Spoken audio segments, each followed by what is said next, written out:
Venture out to the Village of Monroe for everything you need this holiday season. Dashing through Monroe for coffee and a bite. Can't forget the shovel and sled in case it snows tonight. Fresh baked bread, Christmas trees, poinsettias for the wife. Cookie baskets full of fun and cakes that will delight. Accessories, handmade wreaths, clothing just your size.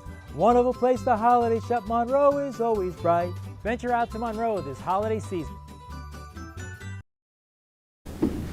Thank you and welcome for attending this evening's meeting. Just for your notice, behind you and over to your right is the exit signs should we need them.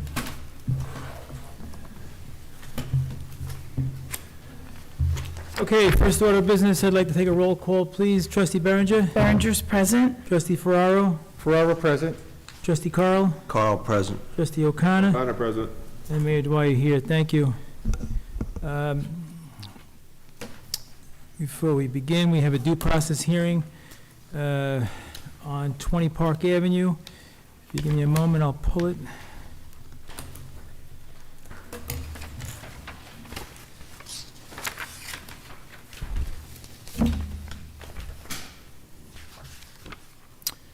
Okay. We have a due process hearing to be held this evening, December 19th, in the boardroom of the Village of Monroe, 7 Stage Road, Monroe, New York. The hearing is being held to review the violation issued by the Village of Monroe Building Department on the following property within the Village of Monroe, 20 Park Avenue, Tax Map 202-3-14, as per Village Code Section 155A-6G.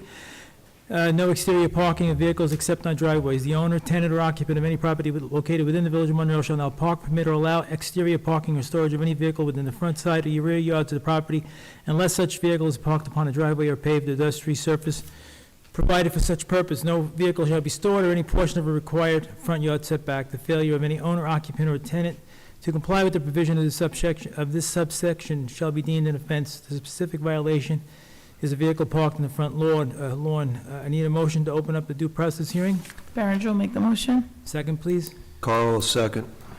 Call the question. Berenger, aye. Ferraro aye. Carl aye. O'Connor aye. Dwyer, aye, so carried. Okay, public hearing is open. Anyone wishing to opine or discuss the matter at 20 Park Avenue, SBL 202-3-14 is welcome to go forward and discuss it.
Okay, just for the record, I'd like to note that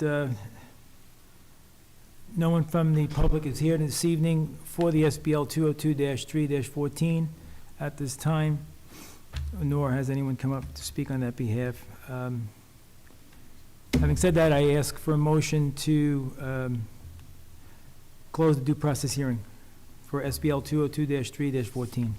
Carl will make that motion. O'Connor will second. Discussion? Call the question? Berenger, aye. Ferraro aye. Carl aye. O'Connor aye. Dwyer, aye, so carried, thank you. Next order of business is, I need a motion to accept the department reports as submitted by the department heads. Carl will make the motion. Second? Ferraro second. Discussion?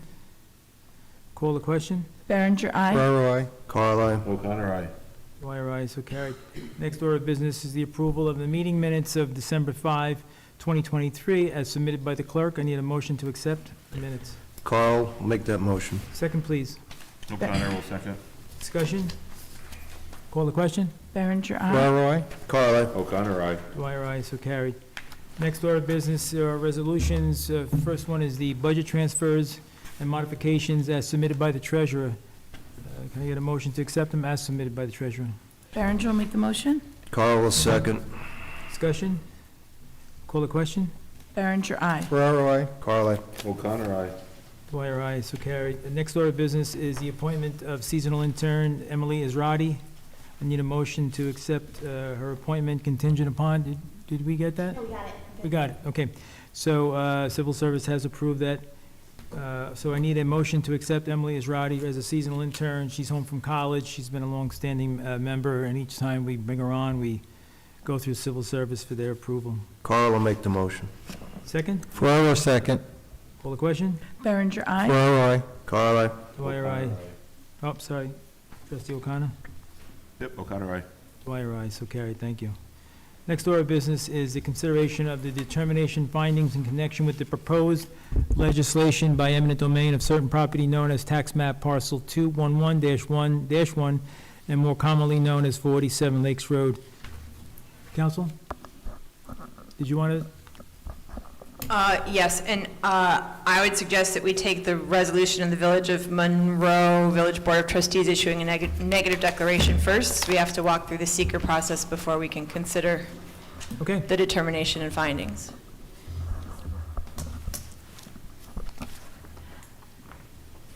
So you should have before you, at the top, resolve the Board of Trustees. well, so even before that, you should have before you full environmental assessment form part 2, identification of potential project impacts. Got it. Packet, sorry. And the part 1 was presented as part of the public hearing In the exhibits. beginning. Yes, it was Yep. Exhibit X to the public hearing record. And so I'm just going to read the brief description of the proposed action from the part 1, and then we're going to walk through the part 2. I have proposed answers on the form that's in front of you for the part 2, but we're going to walk through it and make sure that you agree with the proposed answers. You don't need to agree. If you feel differently, we'll change the responses. Okay. But for purposes of the analysis, so the Village of Monroe intends to acquire title to the property at 47 Lakes Road, tax map parcel 211-1-1, by eminent domain for the purpose of preserving historic structures and artifacts on the property, and to make the property accessible to the public for use as parkland. I think we've also discussed trails, maybe some sort of historic markers, or some sort of visitors center as well. Okay. So with that in mind, we'll walk through part 2. So the first question is impact on land, and whether the proposed action may involve construction on or physical alteration of the land surface of the proposed site. I had checked no, because you're talking about restoring historic artifacts. Public walking trails is not, it's minor, negligible, it's not major construction, it's not more than 5 acres, it's not even more than the 2.5 acre threshold in all likelihood. But if you feel differently, then, No, or if you, I don't- or if you have other thoughts, this is the time to discuss those other thoughts. No, I don't see it. Anybody on the board see it differently? No. No. Also, reconstruction of the house on the same spot in the same manner as a type 2 action independent. Yes, that is accurate.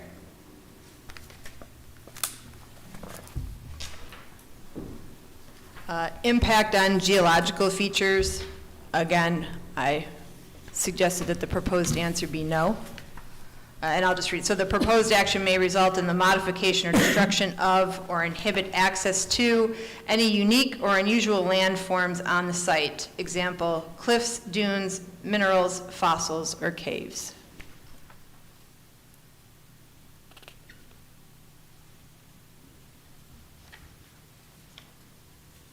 No. Okay. In actuality, it will open the site for people to see any archaeological or landforms or anything unusual on the site. So rather than restrict it, it would actually open that up if it is used as a park or a visitor center or Agreed. historic. And then number 3, impacts on surface water. The proposed action may affect one or more wetlands or other surface water bodies, e.g. streams, rivers, ponds, or lakes. Again, the proposed answer is no, and in fact, taking the property and preserving it would actually protect the wetlands and other water features on the property. As is now. Yeah. No, I agree.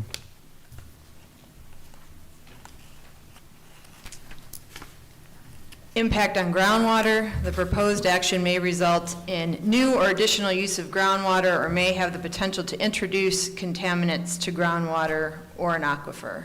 Again, I've proposed that the answer be no, because you're not looking to develop the site, you're looking to preserve the site. Yes. Board? Correct. Impact on flooding, number 5. The proposed action may result in development on lands subject to flooding. Again, the proposed answer is no, because you're not looking to develop the land. Agreed. Number 6, impacts on air. The proposed action may include a state-regulated air emission source. Again, I've proposed the answer to be no. Yeah, there's no activity now or in the future other than the restoration and the actual usage is parkland, so I don't see any emissions issue. Number 7, impact on plants and animals. The proposed action may result in a loss of flora or fauna. Again, I've proposed the answer to be no, because you would be preserving those things. Correct.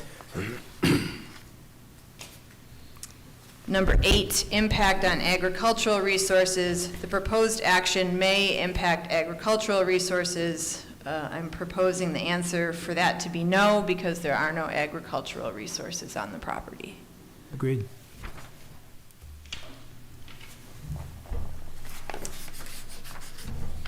Number 9, impact on aesthetic resources.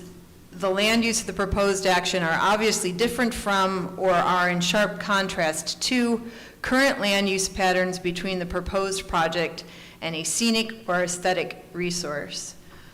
I've checked the box no, again, because you're not proposing any development and because you're proposing to preserve the area. Correct. Number 10, impact on historic and archaeological resources. The proposed action may occur in or adjacent to a historic or archaeological resource. Actually, we probably should check yes to this one. Yeah, I was going to ask that. So this should be a yes.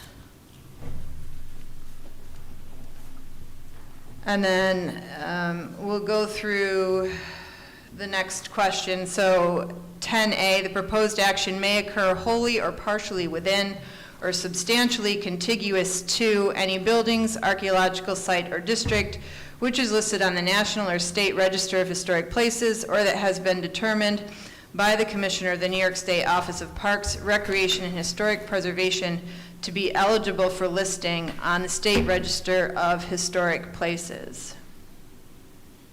So currently, the property has been delisted, correct? It still is. That's my understanding. So It we would could be check. our hope, yeah. Right, so we could check no to small impact here because it doesn't meet, it's not currently listed or eligible for listing based on that letter from SHPO. So we can check no to small impact. And in any event, it's a positive impact.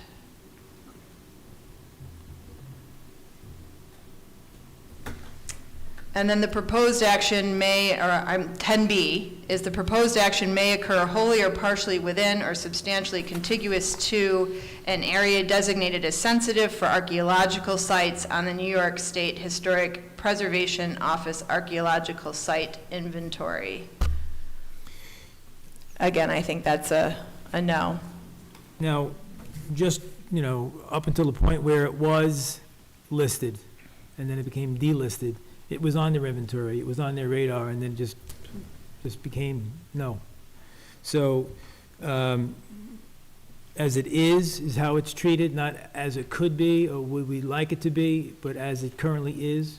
and Yes, as it currently is.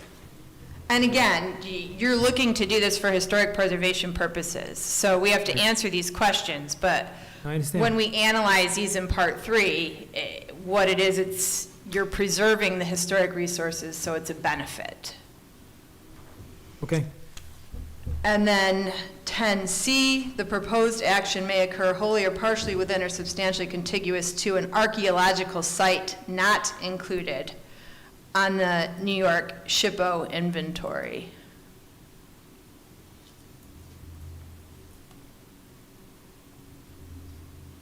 I believe that to be a no.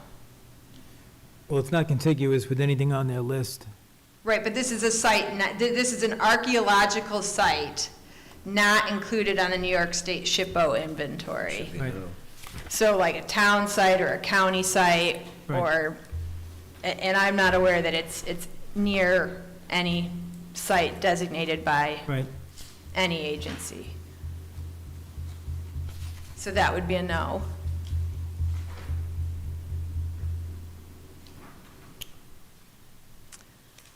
E refers to other impacts. Is that, Right, so since you're looking to preserve the site, there would be no other impacts other than if we wanted to note in here for historic preservation, but I would just leave it and designate it as a no. And then we only have to answer E if we answered any of the above as moderate to large impact, which we did not, so we don't have to go through E for this one. sure. So number 11, impact on open space and recreation. The proposed action may result in a loss of recreational opportunities or a reduction of an open space resource as designated in any adopted municipal open space plan. I proposed that to be a no.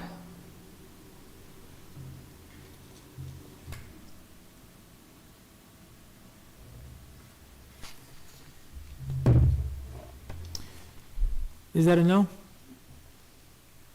Well, it's not going to result, I would say it's not going to result in a loss of recreational opportunities or Okay. a reduction of an open space resource because you're looking to preserve it. As it is? Right. Okay.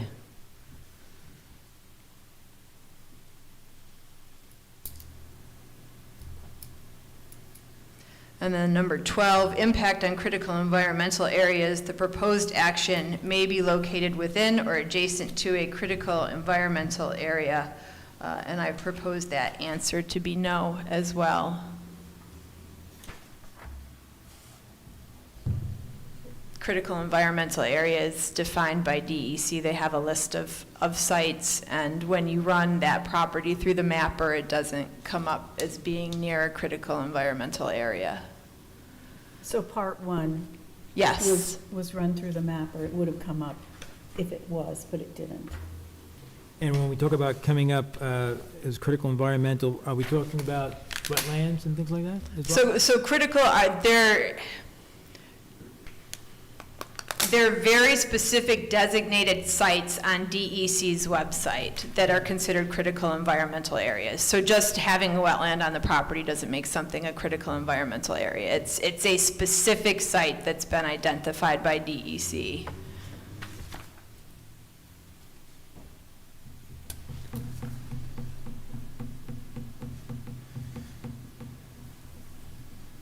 So we good with that? Yes. Okay. Number 13, impact on transportation. The proposed action may result in a change to existing transportation systems. No. And then number 14, impact on energy. The proposed action may cause an increase in the use of any form of energy. Again, I checked no, as you're looking to preserve rather than develop. Also, if you look at A, B, C, D, E, it doesn't really meet any of those thresholds. Mhm. So it would be no, in my opinion, as well. Well, yeah, and as a part two, the preference, or the references to 13, for instance, if it's no, then you go to 14, and then same thing. So number 15, impact on noise, odor, and light. The proposed action may result in an increase in noise, odors, or outdoor lighting. And again, based on the proposed purpose and action, I suggested that the response be no.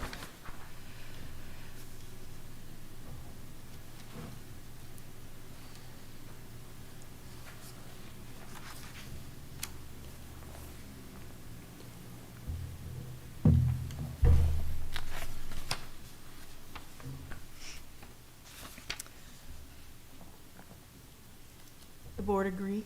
Yes. Okay. And then number 16, impact on human health. The proposed action may have an impact on human health from exposure to new or existing sources of contaminants. That would be a no. Board? Yeah. Yep. Number 17 and 18, these are always my favorite because the way they're worded is always very confusing to most people. So number 17, consistency with community plans. The proposed action is not consistent with adopted land use plans. And I propose the answer to that to be no, because it is consistent with community plans.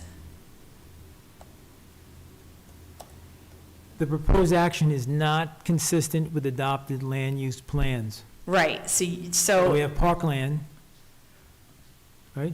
I right. think it's consistent. It is consistent. Right. It is not, so the question asks it in a negative, and then you have to answer a negative with a negative. So I've never liked the way this is worded. So it is a no. Right, so it would be a no, because it says, the way the question reads, it says it's not consistent. And we're going to say it is consistent, because it is, because you do have those plans. You do have your comprehensive plan and other plans. Right. I mean, that would be the more, to me, the more direct way of asking that question, that same question. Then you have the option for a no. It's a state agency, I saw. All right. Well, you know, And then number 18, consistency with community character. Again, the proposed project is inconsistent with the existing community character. No, it's not. no, got it. And so for part 3, we really only need to go through this if we identified any of the impacts, if we answered any of the questions yes, and then identified any of the sub-impacts as moderate to large, which was not the case. We identified the question on historic preservation, which was number 10, as yes, and then identified all of the sub-questions as no or small impact. Nevertheless, the reason that I put in the part 3 is that the purpose for the proposed condemnation is to preserve a historic site and create a public visitor and educational center recognizing the life of an important local historic figure. The action involves the acquisition of 19.8 acres of land, the restoration and preservation of historic structures on the property, the preservation of wetlands, the potential creation of walking trails and historic markers, and possibly a small parking area, and that the action would be a benefit to the environment and the community. And so that's the proposed part 3. Would anybody like to make any changes, any additions, any subtractions? No.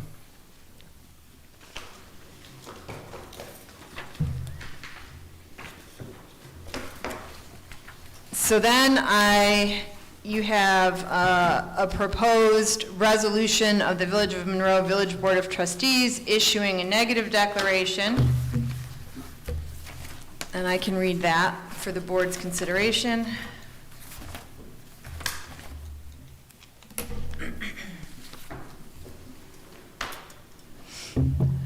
Whereas the Village of Monroe Village Board of Trustees is considering the proposed acquisition by eminent domain of certain parcels of real property owned by W.C. Lincoln Corp., identified as tax parcel number 211-1-1, and located at 47 Lakes Road in the Village of Monroe, Orange County, collectively the land or the property, for the purpose of preserving a historic site and creating a public visitor and educational center recognizing the life and contributions of Roscoe Smith, an important local historic figure.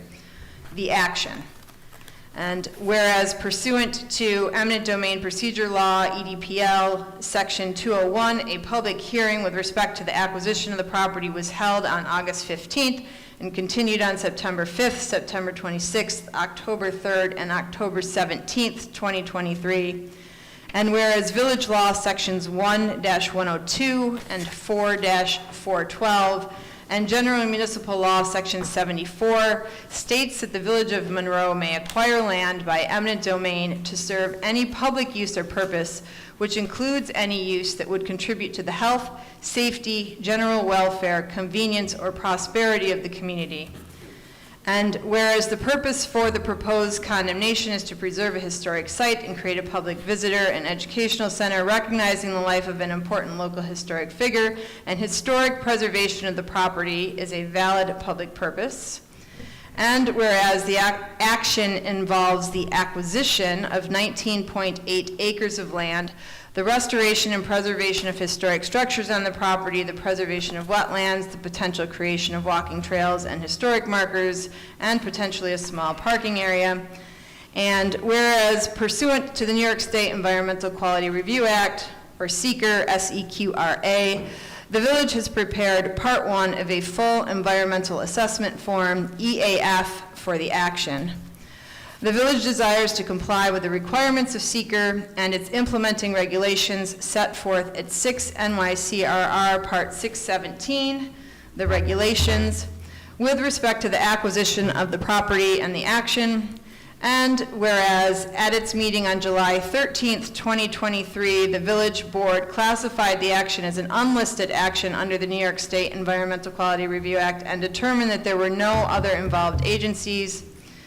Now therefore, be it resolved that the village confirms and adopts the following conclusions. The village hereby classifies the action as unlisted under SEQRA.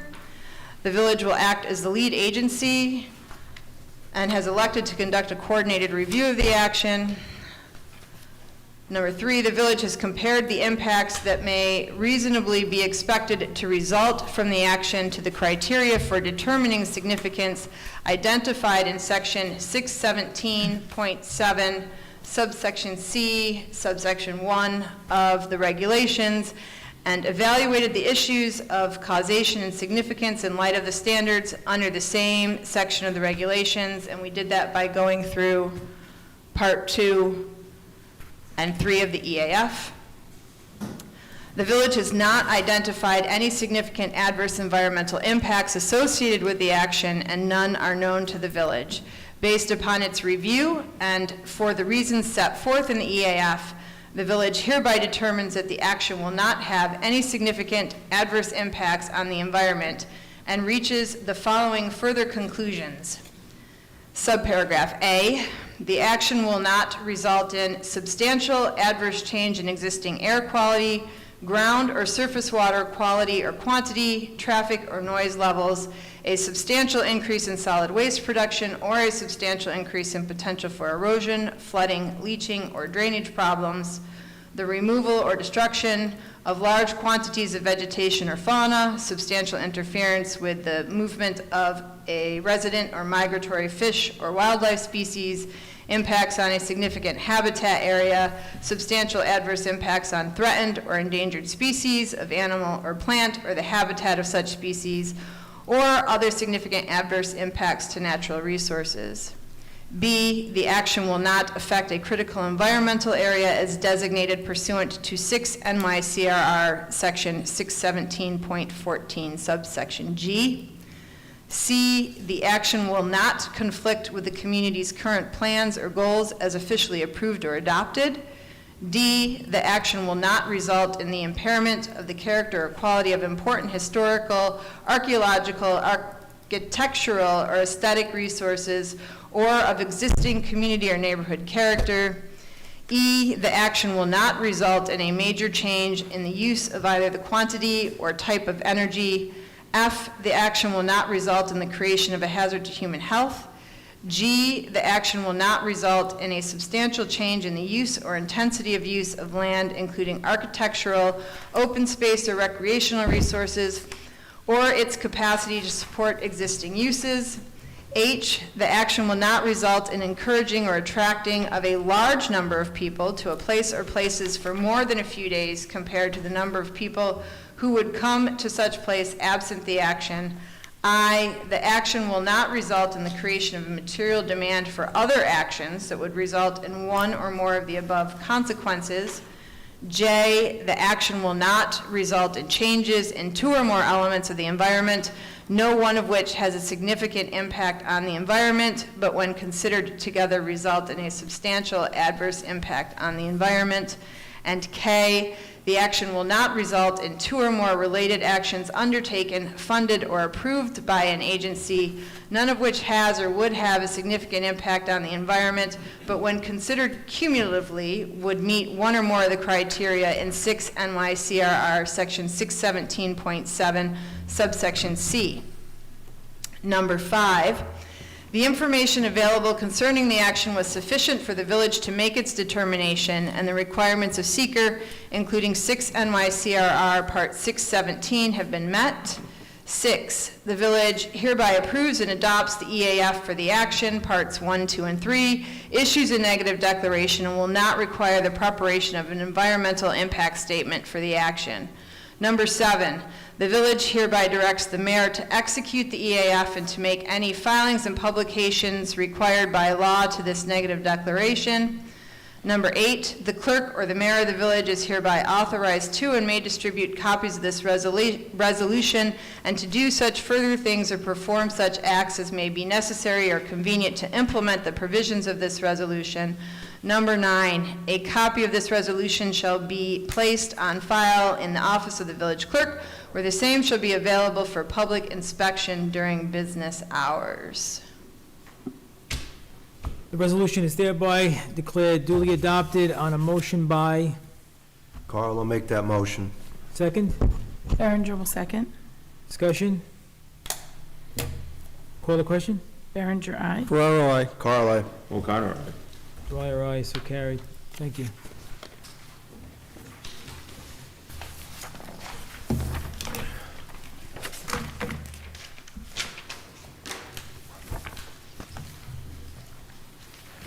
Okay, next order of business is the police department inventory. Trustee No, No. we got to do the termination and findings now. Yeah.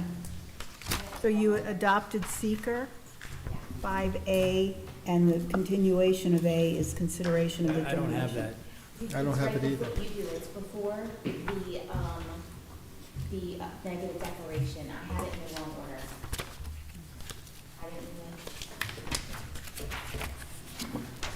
So I prepared for the board's consideration, a rather long document, determination and findings by the Village of Monroe pursuant to eminent domain procedure law, section 204, in connection with the Give it- proposed acquisition by eminent domain of certain real property known as tax map parcel It's here.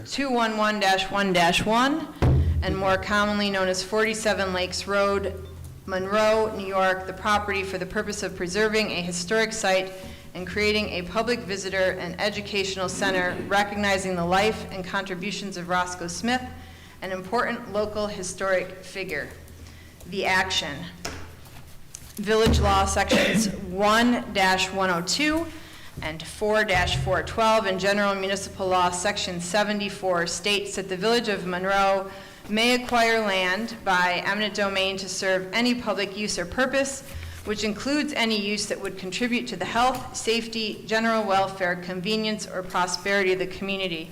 The purpose for the proposed condemnation is to preserve a historic site and create a public visitor and educational center, recognizing the life of an important local historic figure. It is well settled that the historic preservation of property is a valid public purpose, and I've cited 1, 2, 3 cases that state that there's no dispute that historic preservation serves a public purpose, and that emergency stabilization historic preservation was valid public purpose for eminent domain acquisition of former church. The owner, tax map number, and address of the property is as follows.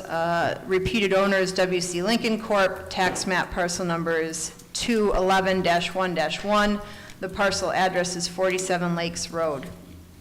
A copy of the tax map and other map was included as Exhibit A to the public hearing record, and the entirety of that public hearing record is attached, or should be attached, and will be attached to this determination and findings as Exhibit 1. The village passed resolutions on July 13th, 2023 to retain special counsel and to take all necessary actions to schedule and notice a public hearing with respect to the proposed acquisition of the property pursuant to Article 2 of the EDPL. Those resolutions were included as as Exhibits U and V of the public hearing record. The village also considered Part 1 of a full environmental assessment form and declared the proposed acquisition an unlisted action and declared its intent to act as the lead agency for purposes of conducting an environmental review pursuant to the New York State Environmental Quality Review Act. The EAF in that resolution was included as Exhibits V and X of the public hearing record. The village opened a public hearing on August 15th, 2023 at 7 p.m. to consider the action. A notice of the meeting was mailed by certified mail. Return receipt requested to W.C. Lincoln Corp., the property's owner, pursuant to EDPL Section 202. A copy of the notices and receipts were included as Exhibits F, G, and H to the public hearing record. The meeting notice was also published in the Times Herald Record, a daily newspaper, from July 31st, 2023 through August 4th, 2023, August 6th through August 11th, 2023, and August 13th through August 15th, 2023. The newspaper does not publish on Saturdays. The affidavit of publication was included as Exhibit E to the public hearing record. The public hearing was left open until October 17th, 2023, and notice of the same continued to be published in the Times Herald Record, and the additional affidavits of publication are attached to this document as Exhibit 2. At the hearing, the public was provided with information concerning the public use, benefits, and purposes to be served by the action's location, reasons for the selection of the action's location, maps of the property and adjacent parcels, and other facts pertinent to the action. Special counsel to the village presented the public use, benefit, and purpose that would be served by the acquisition of the property. At the public hearing, maps of the property to be acquired by the village were readily available for the public to review. The public was given an opportunity to comment upon the action during the hearing, and written comments were accepted up until October 20th, 2023, which was the Friday after the close of the public hearing. All testimony and written comments received at the hearing and additional comments received during the comment period have been reviewed, made a part of the record, and afforded full consideration. All written public comments are attached to this document as Exhibit 3. Transcripts of the proceedings on August 15th, 2023 and October 17th, 2023 were produced and made a part of the record. The meeting minutes from the village board meetings on July 13th, August 15th, September 5th, September 26th, October 3rd, and October 17th are made a part of the record and are attached hereto as Exhibit 4. The entire record of proceedings with all exhibits and written comments was available for public examination without cost in the village clerk's office and was transmitted to the Orange County Clerk's office as required by Section 203 of the EDPL. A copy of the transmission letters to the Orange County Clerk's office are attached as Exhibit 5 and made a part hereof. The property is the former homestead of Roscoe Smith, founder of Orange and Rockland Utilities and widely recognized as the man who brought electric light to the Hudson Valley. In 1905, he convinced investors to buy stock in his planned electric company, resulting in the incorporation of the Orange Utilities Company by the end of the year. Over the course of his career, Smith's company acquired and merged with many power companies, eventually becoming Orange and Rockland Utilities, Inc. Smith's passion extended beyond entrepreneurship, as he was a philanthropic, I can't talk, I had dental work done today, sorry. Philanthropic antiquarian, having donated land for the museum in the village of Smith's Clove, in which he displayed his collection of 20 buildings dating from the 18th and 19th centuries. Smith's passion for collecting is also visible at the Roscoe Smith House, which was reportedly built in 1906 and displays artifacts within the landscape, including water wheels, windmills, and gristmill stones. After Smith's death in 1976, the property remained in his family until it was sold 20 years later. Contributing features to the property include the main house with matching garage, the stone dam and subsequent pond, stone pillars with entry gate, 2 pedestrian footbridges, 2 water wheels, and 2 additional outbuildings of unknown purpose, which are in a significantly deteriorated state and may have been moved to the property as part of Smith's hobby of acquiring historic structures. Would you like me to continue? I'm okay, thank you, Mayor. According to a determination made by the New York State Office of Parks, Recreation, and Historic Preservation on May 3rd, 2021, the Roscoe Smith House was identified as eligible for state and national registers under Criterion B as the home of Roscoe Smith. A copy of the determination was included as Exhibit I to the public hearing record. Photos of the property were included as Exhibit J to the public hearing record.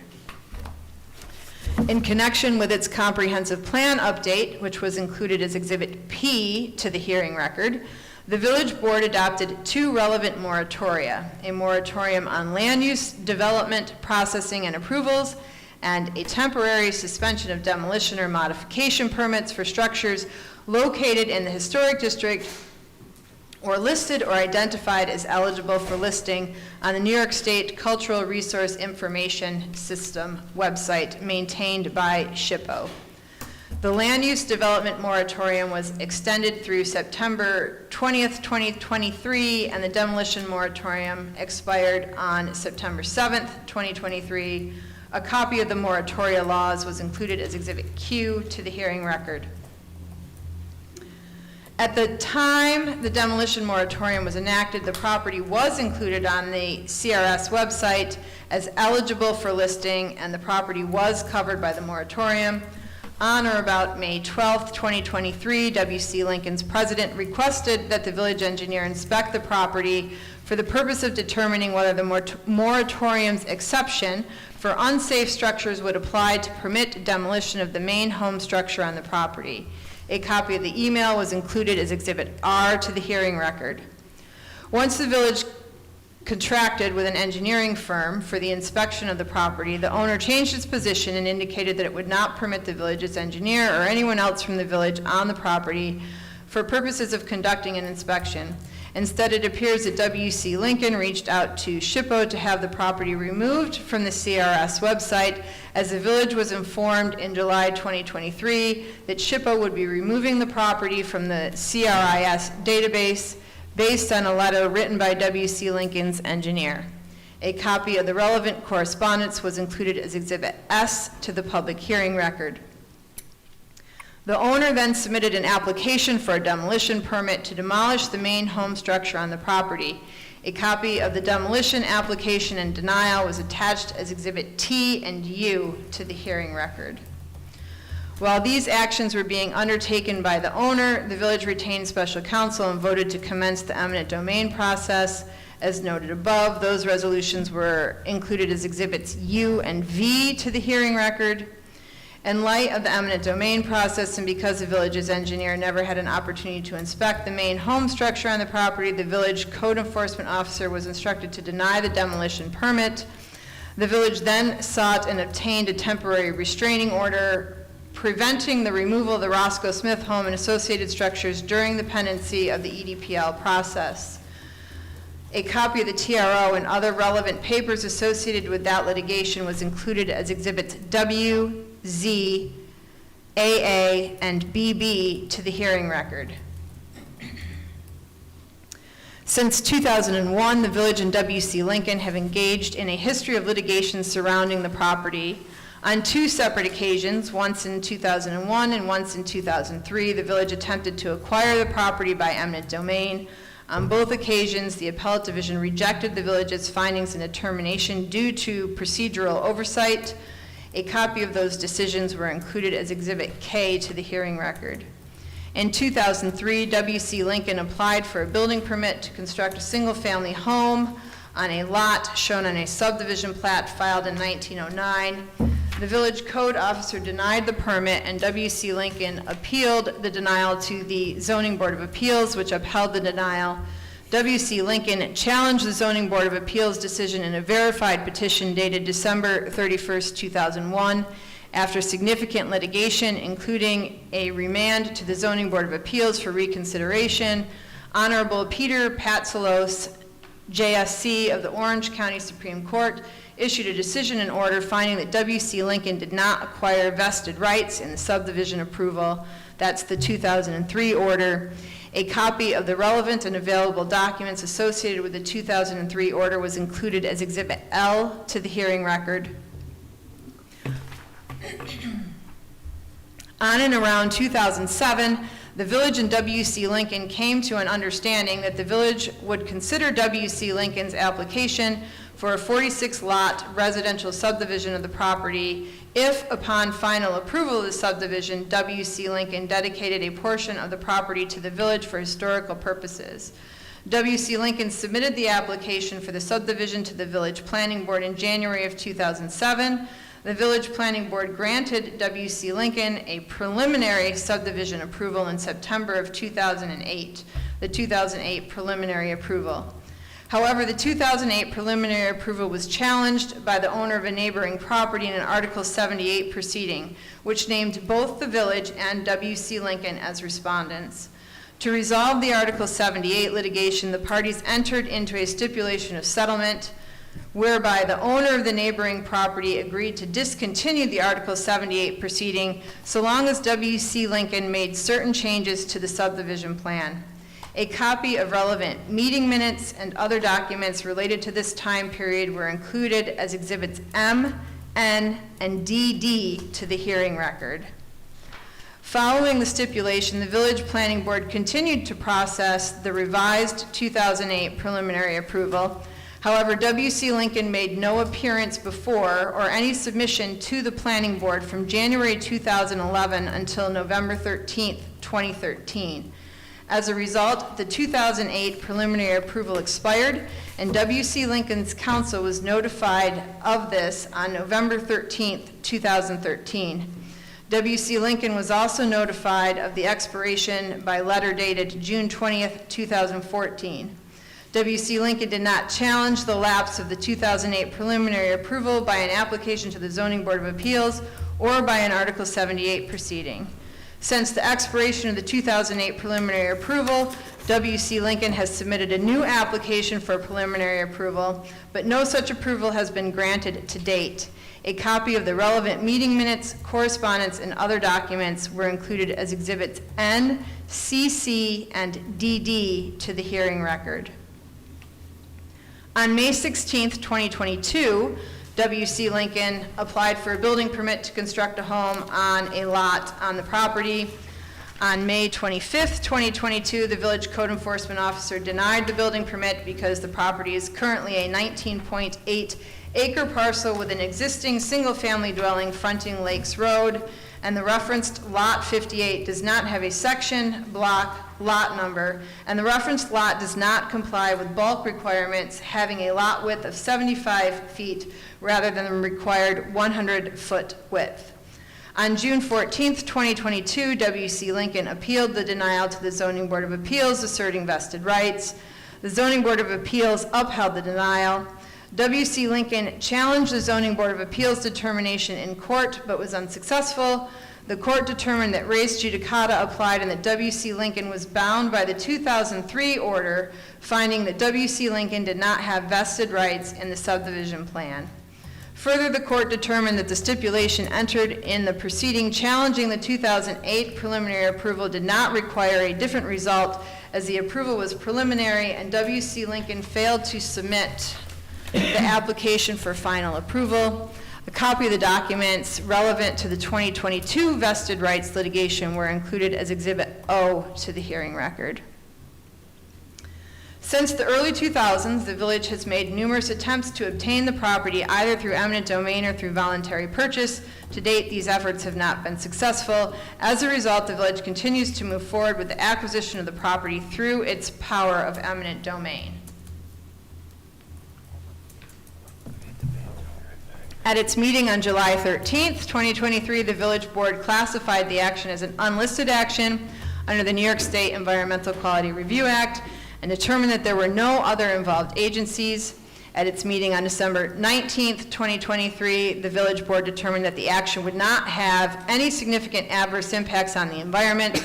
The village's seeker determination and findings, along with a copy of the environmental assessment form, are attached as Exhibit 6 to this document.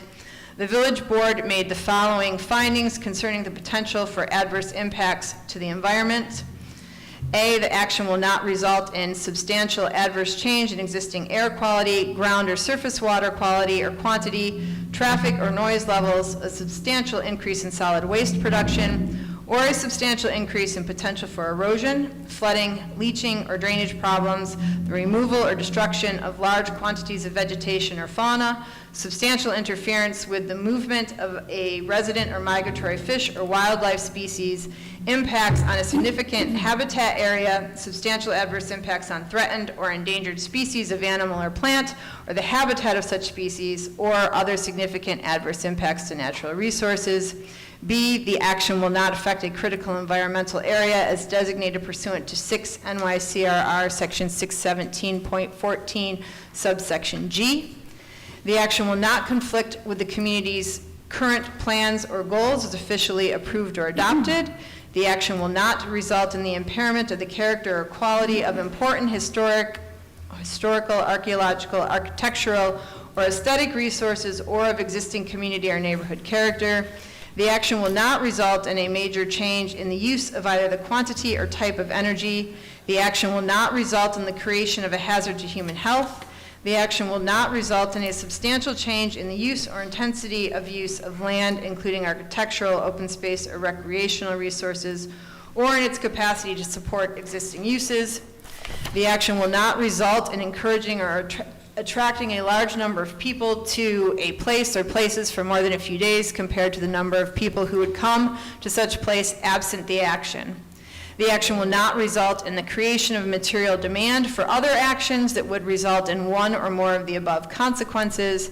The action will not result in changes in two or more elements of the environment, no one of which has a significant impact on the environment, but when considered together result in a substantial adverse impact on the environment. And K, the action will not result in two or more related actions undertaken, funded, or approved by an agency, none of which has or would have a significant impact on the environment, but when considered cumulatively would meet one or more of the criteria in 6 NYCRR section 617.7 subsection C.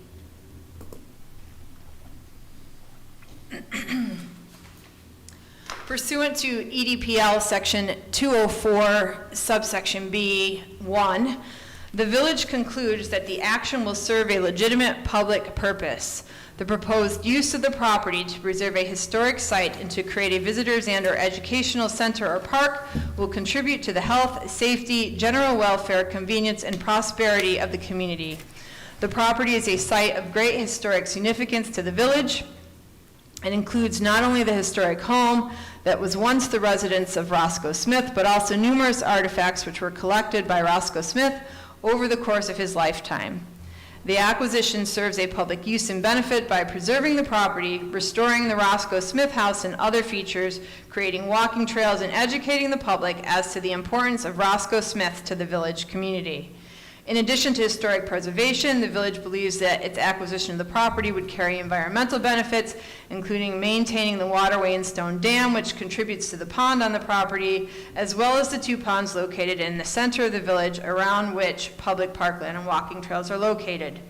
The case law is well settled that historic preservation of the property is a valid public purpose.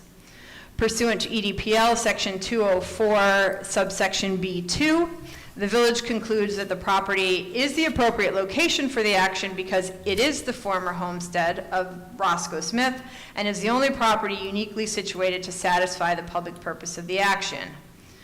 However, the village has considered alternative methods for preserving the historical property to honor Roscoe Smith, including prior eminent domain, settlement agreements, negotiated purchases, and other lawsuits. None of those alternatives have proven successful to satisfy the village's objectives of preserving the property.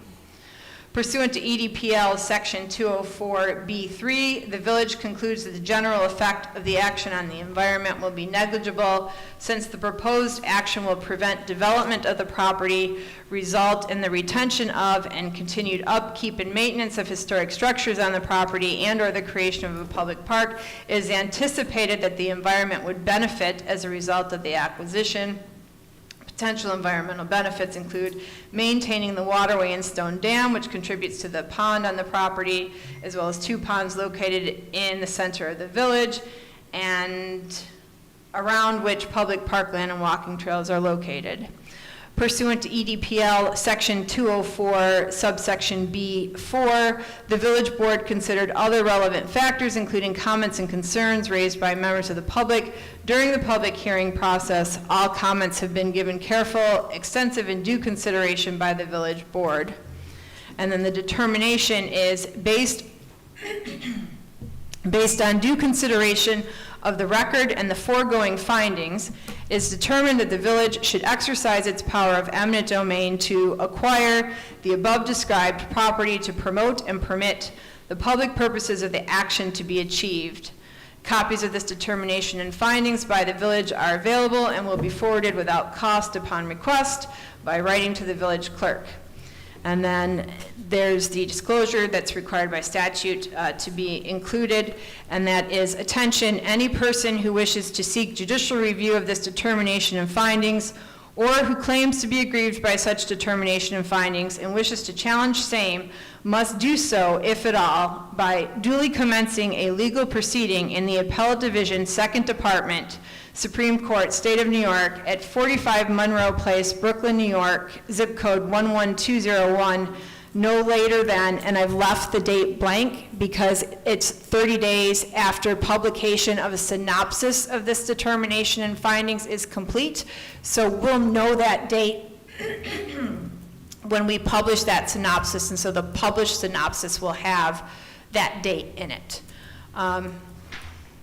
And then otherwise, any such challenge or judicial review may be time barred. And 2, by duly serving a demand upon the village to file the record underlying this determination and findings, the Appellate Division may consider the public use, benefit, or purpose to be served by the proposed acquisition and other matters set forth in New York Eminent Domain Procedure Law, Section 207. Under Sections 207 and 208 of the Eminent Domain Procedure Law, the exclusive venue for any challenge to this determination and findings is the above described Appellate Division. Anyone wishing to challenge this determination and findings is advised to consult an attorney promptly. Okay, so I need a motion to adopt what we know as the, give me a moment here.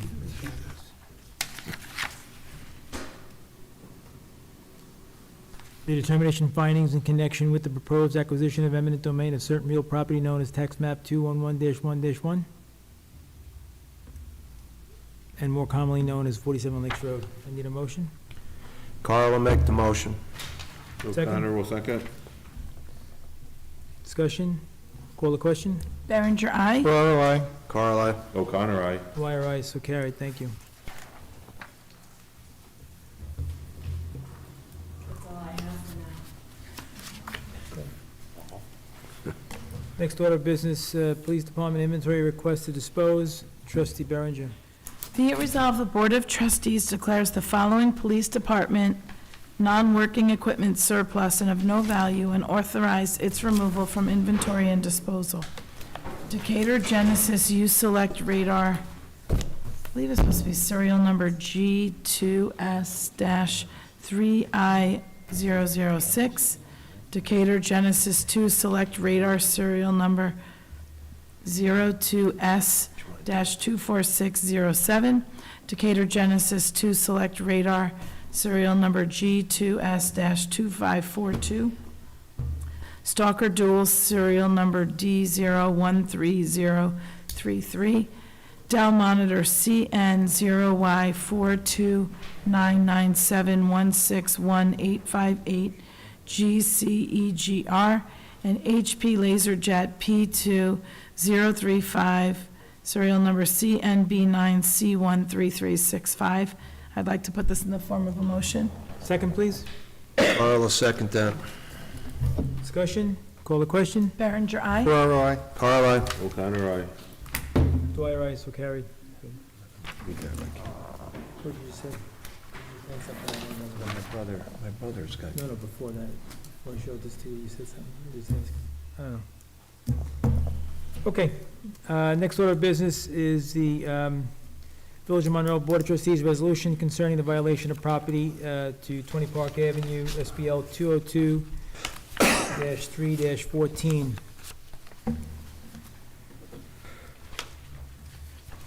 As per Village Code, Section 155A-6G, no exterior parking of vehicles except at driveways. The owner, tenant, or occupant of any property located in the Village of Monroe shall now park, permit, or allow the exterior parking and storage of any vehicle within the front side or rear yard of such property unless such vehicle is parked on a driveway or paved or on a dust-free surface for such purpose. No vehicle shall be stored for any portion of a required front yard setback.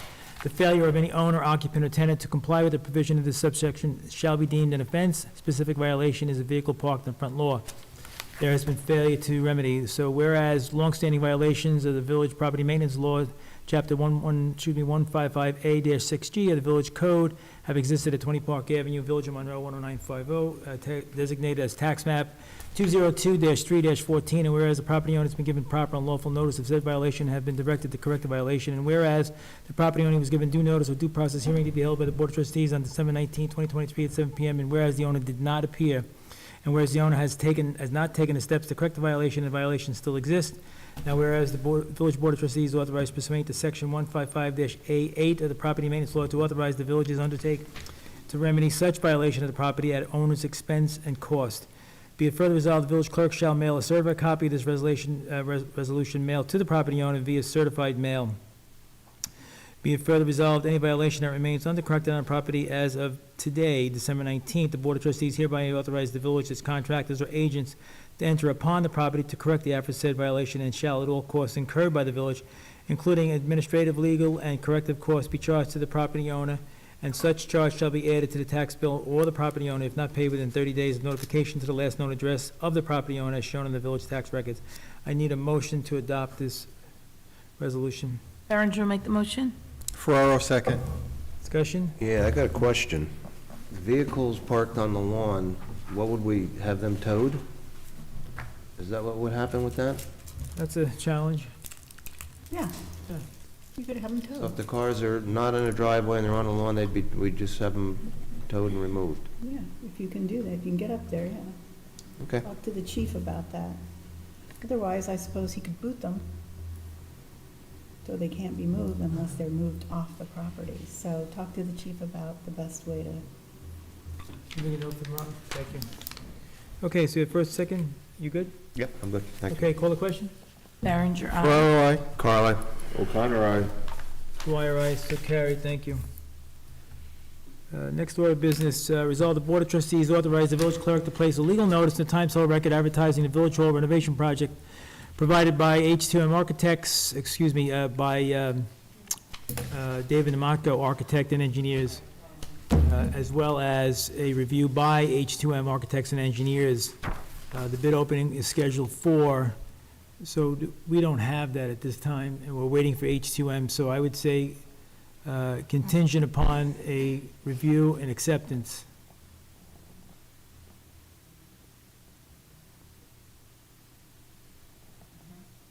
Okay, which could, So you're authorizing it to be published upon acceptance, Acceptance. the okay by H2M. that's right. Correct. But make sure David Namako's in there. Okay, and then with the bid opening date scheduled, we don't have that at this time. I think what we have, I don't know if it was in his packet, but we have a, how many day notice? Is it 30? 30, I believe, right, Elise? I believe. Yeah, so I believe 30 days plus the approval. So let's call it somewhere, I mean, today's the 19th of December. So I couldn't imagine before the end of January. If that's what we have to follow, right? I mean, once We you- had a once you- tentative schedule. Yeah, but you have to have a We 30-day, have the meeting on January 2nd, so do you want to rethink January 2nd? Because if you're. January 2nd for what? We have a meeting, No, I get it. so will we have an answer, next week, will get an answer? Well, I don't see why not. I actually think that's a better idea, because if you wait to hear back from H2M, let's say they say, you know, there's 5 things missing. Now, it could take 2 months to redo the specs. So I would wait till you hear from H2M, assuming everything's fine and you hear from next week, you can table this until January 2nd. Okay.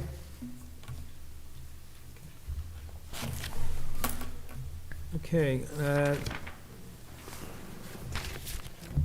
next piece of business was the acquisition of property at 150 Franklin Avenue. I'm waiting for the appraisal to come back as of today. So I think, again, that should be tabled as well, Yeah. right? Hopefully, January 2nd meeting, we'll have everything in play. The next order of business is a discussion I'd like to have, and then possibly a motion to accept. We have currently in the Village of Monroe, we have a life insurance policy for employees at no cost to the employee at a basic or a base number of $25,000. And we currently have a carrier who, we put this out for a review and a bid through our current insurance carrier. If Kathy has no other business here, she has No. a really long drive home, so, I wasn't sure whether you needed me for the executive session or not. Well, we're gonna be wrapped up in a couple of minutes. You mind hanging? Yeah, that's fine. It's 10 after 8. Yeah, Okay? that's fine. okay. Thanks, Ken. Okay, so I did some homework with the treasurer and myself. We spoke with Hartford, Guardian, Reliance, and Mutual of Omaha. As the board can see from their packets, okay, there was a certain requirements baseline from the current policy, and the number of participants we needed and the covered lives is really reflecting the number of persons that are covered under the policy and what the fixed rate periods were. And these were 2-year fixed numbers. So if we accepted it, we would have a fixed rate for 2 years, and then it would be reviewed again. And then we could, at that time, go back out to bid again.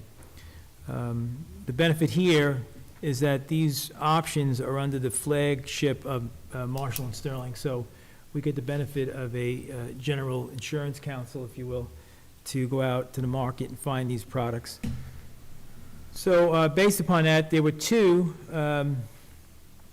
vendors that were closely aligned with the current policies. And that's listed, if you'd like, please, underneath at the very bottom where it says annual premium. Current and renewed carrier is 2429.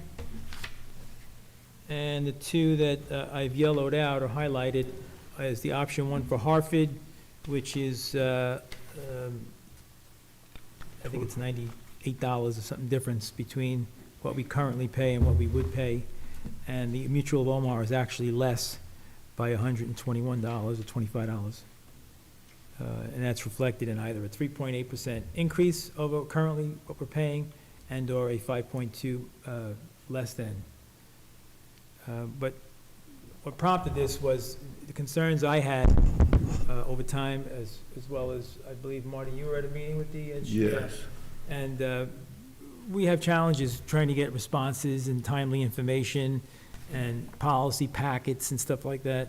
So I need somebody to be responsive. Marshall and Sterling has time and time again shown themselves to be very adept at taking care of the Village of Monroe. So I want to make sure that we review this, and so I think we're in the same church here as far as costs. I think the service will be terrific. The coverages are apples to apples. There is benefit to accelerate, and anybody wants to know what that means, I can bring it up. So accelerated benefit means that should there be an action, right now it's not currently available. So if you die, you get paid out. But the 80%, 75%, 75%, 80% options basically states that if you have, you're not died, you haven't died yet, but you are going to die, okay, terminal. As we all are. They will issue a benefit, should you need to, of 80% on the Hartford plan and 80% on the mutual home. So that was a benefit that I thought, because obviously if you've got an estate and it's in good order, and I guess whatever other issues there may be, that provides a comfort there. And the reduction schedule on these two plans says that at the age of 65, an employee would receive 35% less than the 100% value. So in easy math, if they had a $100,000 policy, at 65, they would receive $65,000 on a death benefit. And at age 70, it would be 50% or $50,000. In the case of Mutual Omaha, it's flat out 50% at age 70. They don't have any change. So you can actually afford, if you have a $25,000 policy or a $100,000 policy, that will remain in place until age 70, should you be employed by the Village of Monroe. When you separate from the Village of Monroe, this policy sunsets, and there is no coverage. So I think I'd like to, because I'd like to go into the new year with this, if the board is comfortable, if they are, with this, I'd like to make a recommendation that we look at the Mutual Omaha and/or Hartford. I'm good either way for the premium dollar. Now, that's a monthly premium I'm looking at there, correct? That's an annual. Annual or monthly? 2005-21? This ain't gonna be any smaller. It's the blue at the bottom. Yeah. That's an annual. Here it says monthly rate. That's where I'm confused. Yeah, if you look down at the monthly rate, the way this is calculated per annum is, in this case, say Hartford, it's 16 cents times the value of whatever you have in a policy. So again, if you had 100,000 times 16 cents, if you do the math, it would be $160.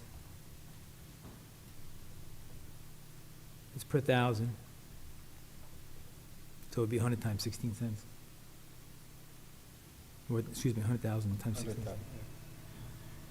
Or 10,000. All right, so then if I'm looking at Mutual Omaha, I see $2,304 as the annual premium estimate. Yes, sir. Okay.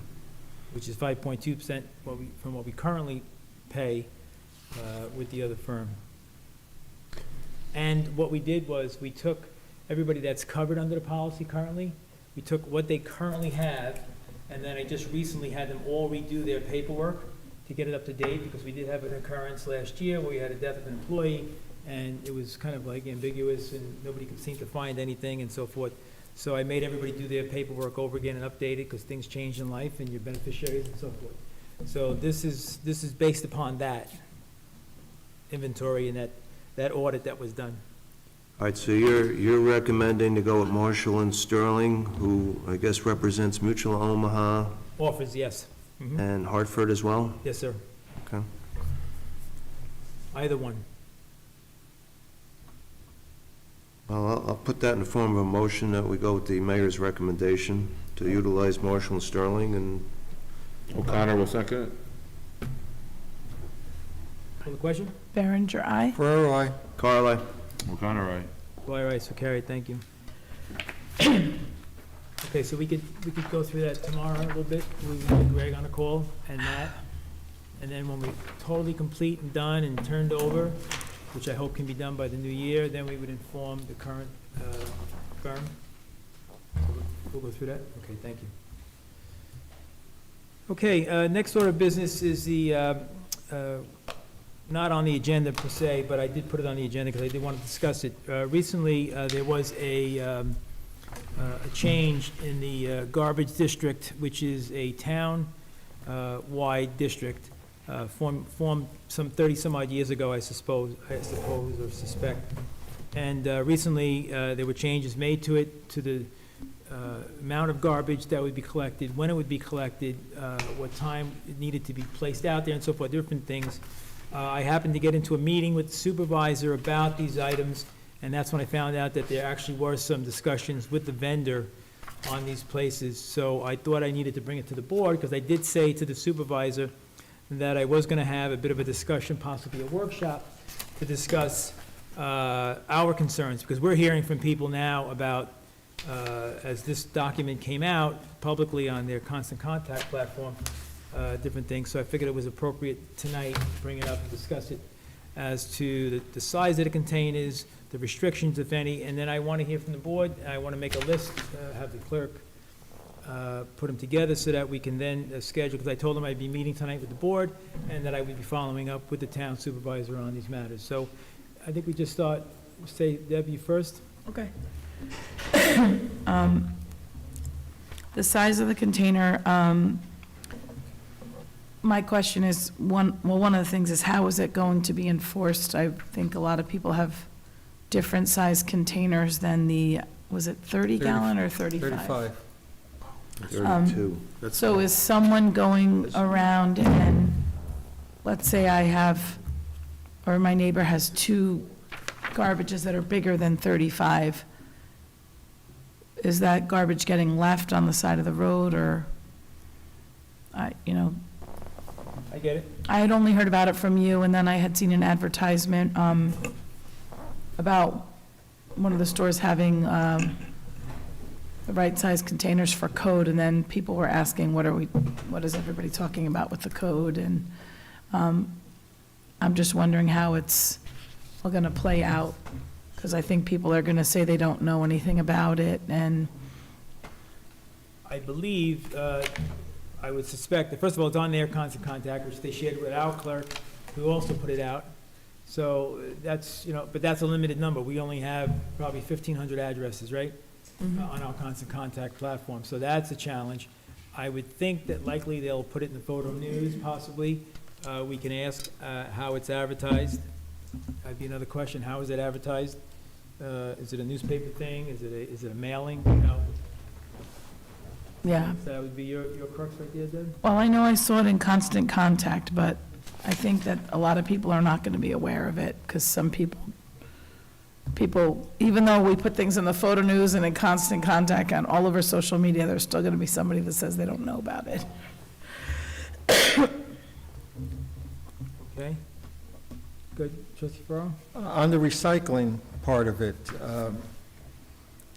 they said they'll only pick up recycling in the green bins. And this year, 2023, they allowed pickup using clear plastic bags. I know I'm one who shreds and over a month's period have a large plastic bag, clear. And if I were to dump that into the green containers, that would be confetti all over the street. So I'd like to know why they decided not to accept clear plastic bags as an option for containing recycle. Thank you. And did they say how many green? You can go get as many as Containers. you want, but they're not sealed containers. You know, Right. they're just wide open. Yeah.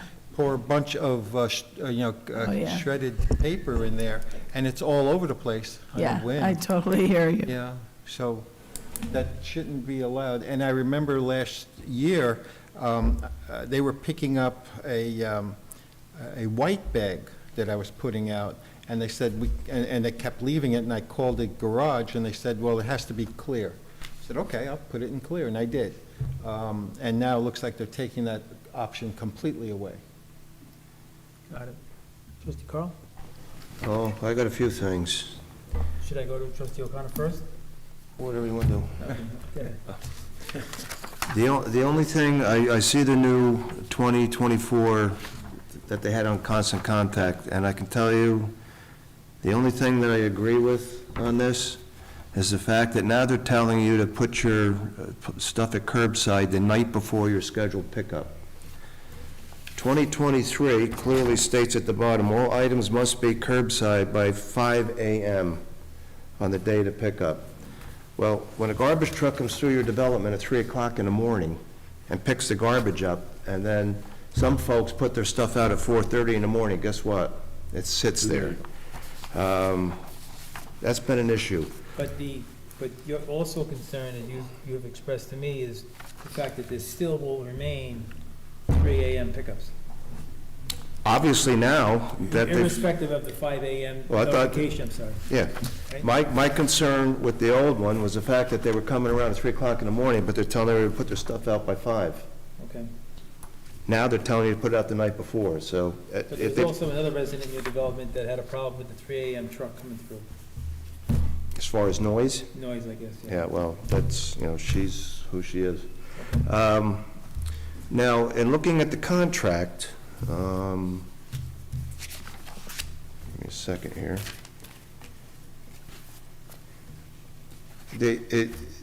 A lot of the stuff mimics what was from 2018. On the 9th of July 2018, the new contract, we're getting less service, and there is going to be increases along the way.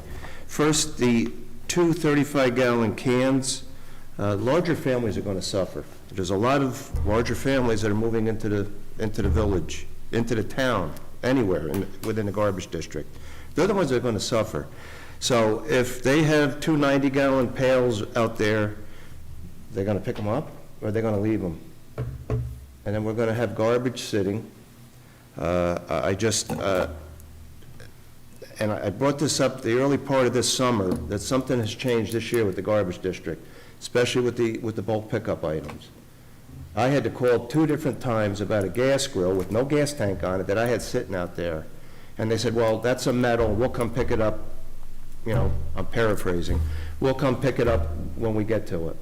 And it sat out in my yard for a week. And then I got another gas grill, so I had another old one that I went to put out there. It was the same thing. Somebody in a white pickup truck came and picked it up. I don't know who it was. My wife said a white pickup truck came and picked it up and left. But if you look at what they're referencing in their flyer on the bulk pickup, and again, limit of 1 bulk item per week. The bulk pickup item begins the first Thursday in April and ends the last Friday in December. But if you look at the contract, and you got to go back to the 2018 contract, let me do it. The 2018 contract, if you look at the bulk, what it says about the bulk, says the contractor agrees that they will provide each and every residential customer at least 1 day per month allocated to bulk pickup day. But their flyer here says differently. So I'm not quite understanding that. This is on the 2018, which carries over to the new one. Almost everything carried over other than the increases in the pricing. So my concerns are those that are putting out more than 2 35-gallon cans, which, by the way, they're not very big when you think about a that's not big at 35-gallon can.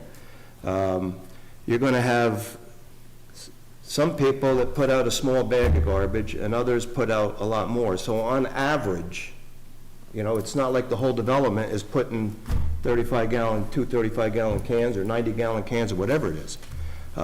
Some put very little out, some put a lot out. This, and again, we've already had it here, it was up on Winchester, it's going to create a property maintenance violation. They're not picking the stuff up, it's laying in the lawn, code enforcement sees it, and we already had it once this summer up on Winchester, and it was stuff that was not picked up. My concern is garbage being left, live garbage being left out there because somebody may have had a party and had 3 containers instead of 2. And you got live garbage out there, whether it's bears, rodents, unsightly, it's going to become a problem. And again, another property maintenance issue.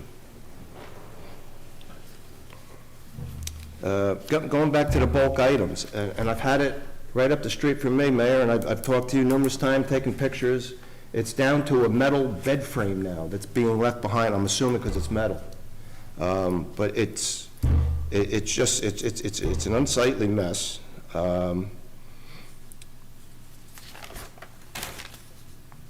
Do we have an option of opting out of this garbage district as a village, as an incorporated village? So, If we want to? does it include the entire village? Entire village, yep. The village of Harriman, the portion of the village of Harriman that's in the town of Monroe, the village of Monroe, and the unincorporated town, that's what makes up the garbage district. I'm just concerned that a lot of changes were made, and we were not made aware of this. Well, the village, like water, right, would provide, you don't have districts, right? So you would provide garbage. It'd be a village-wide on our village taxes. Village-wide, and the village would pay for it. So I believe you can do that. You can get out of this contract with the town. I'd have to look into the procedure for doing that. We can discuss that with the supervisor, but you would have to pick up the, right? So whatever you're paying now, you would have to look into, well, can I do it cheaper or better, or is that a service I want to provide my village? Well, we got to look at the whole thing, including the administrative end and the administrative end that the town is doing, and if there's somebody on the payroll or partially comes out of the garbage district fees, we need to look at all of that. I just feel we're getting less service, and it is going to become a problem. And you know, they renegotiated this apparently last year, and It wasn't until, just to clarify your statement, a little clearer for the board, I did meet with the supervisor and the secretary last week, and that's when I became aware of them having meetings, because I brought concerns to them, and they kind of mimic where you all are at. So I did express those, and I did say that we were meeting tonight, and I was told that there was a new document coming out for January 1, which I believe you have right there somewhere. well, yeah, I mean, Yeah, so go ahead. yeah, well, again, I mean, this is a joint effort between 3 municipalities, Yeah. and 2 of the 3, I guess, didn't know what was going on, and that to me is bothersome. And also, looking at this contract from last year, on the second page, it'd actually be on modification agreement to the 2018A, and then you go on the second page, subparagraph D, effective January 1st, 2028, the monthly rate for service per single-family household shall be $34.79 through December 31st, 2026. So the dates don't even make sense, 2028, and then it says 2026. Yeah, probably a typo. Well- Do you have an intermunicipal agreement with the I mean, how did you get in this district in the first place? Is there? It goes back, I believe, to the 80s. Okay, I so- remember when it was private pickup, and Yeah, we all people pay. wouldn't pay sometime for in it, the they would take the garbage and put it in neighbors or throw it in the woods. It eventually became such an issue that they figured, okay, to cure that, put it on your tax bills, and everybody would then put the garbage back where it belongs, at the curb, and everybody would get picked up. So, and that did curtail it tremendously. I remember. But now this is going to become an issue, because if people got, what are you supposed to do? If you got, you got live garbage and you had a July 4th party, and you got your stuff out there all bagged nice and neat, and, well, you got too much, we're not picking it up. Are you supposed to take one bag and put it over at your neighbor's house because they only have one? Is this what we're supposed to do? Yeah. It just, I mean, I think you need to look into how this happened in the first place. There may be an intermunicipal agreement. So to your point of can we get out of this, there's a couple things you have to look at. There's got to be an agreement somewhere that got you into it. So I need to look at that. Second thing is, they're negotiating, the town, so you're in it, the town is now negotiating with a contractor or a vendor based on the understanding that it's going to be servicing the village, which affects the prices and everything that they're getting from that vendor. So you've essentially somehow allowed the town, for good reason apparently, to go ahead and take care of this for you. Now, if you try and pull out, that could be, you may not be able to do that, okay? It may have to wait, there may be a process of getting out of the IMA.